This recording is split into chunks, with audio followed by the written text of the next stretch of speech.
Euroregione.news. Rugby Udine, sognare in B.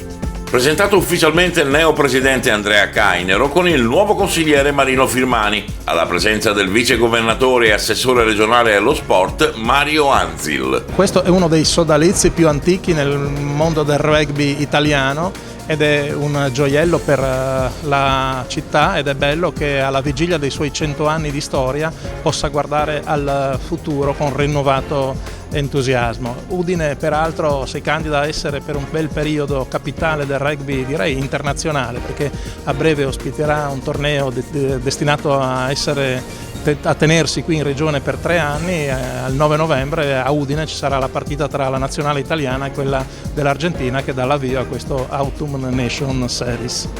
Oggi qui presentiamo il piano triennale della nuova dirigenza sportiva del Rugby Udine, la società sportiva più importante e storica che abbiamo in regione della disciplina del rugby. Questo sport importante che vogliamo tornare a portare alla ribalta con un nuovo progetto, un nuovo piano sportivo, insieme ai consiglieri che erano già presenti, che hanno chiesto la mia disponibilità a partecipare a questa nuova avventura. Io diciamo che mi sono prestato molto in maniera importante per riuscire a portare avanti questo progetto. Il campionato di Serie B è sicuramente un campionato impegnativo, ma diciamo siamo pronti per cercare di affrontarlo nella migliore maniera possibile. Naturalmente abbiamo un gruppo di giocatori e soprattutto anche un gruppo di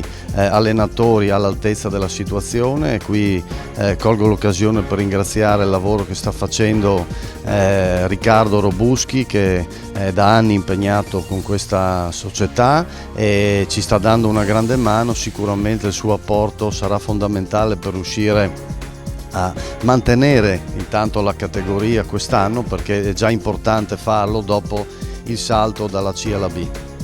Ma il futuro ovviamente lo vedo positivamente, anche perché non avrei accettato altrimenti questo diciamo incarico, ma la nostra volontà è quella di lavorare e di impegnarci per riuscire a raggiungere determinati obiettivi che in questo momento non abbiamo ancora nella testa, perché dobbiamo prima fare un sacco di cose, dobbiamo lavorare, dobbiamo capire il terreno sul quale muoverci, e quindi solo dopo riusciremo ad individuare bene quali saranno i nostri obiettivi.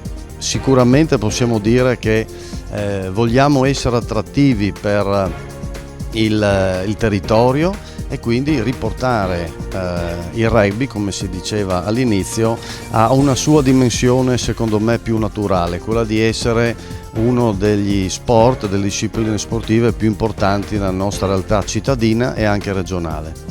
Sui giovani dobbiamo lavorarci, c'è stato in questi ultimi anni un calo evidentemente anche di adesioni, di partecipazione, un po' ovviamente ha inciso anche il Covid, e quindi il nostro compito è certamente anche quello di riportare i giovani, di richiamarli a questo sport, perché secondo noi è una disciplina sportiva che può insegnare molto. Certo, non è sulla bocca di tutti, ma il nostro ruolo appunto è quello di riuscire a rimediare a questa situazione, quindi a far parlare di noi ed attrarre quindi anche i giovani. Da Udine per Euroregione News, Marco Mascioli.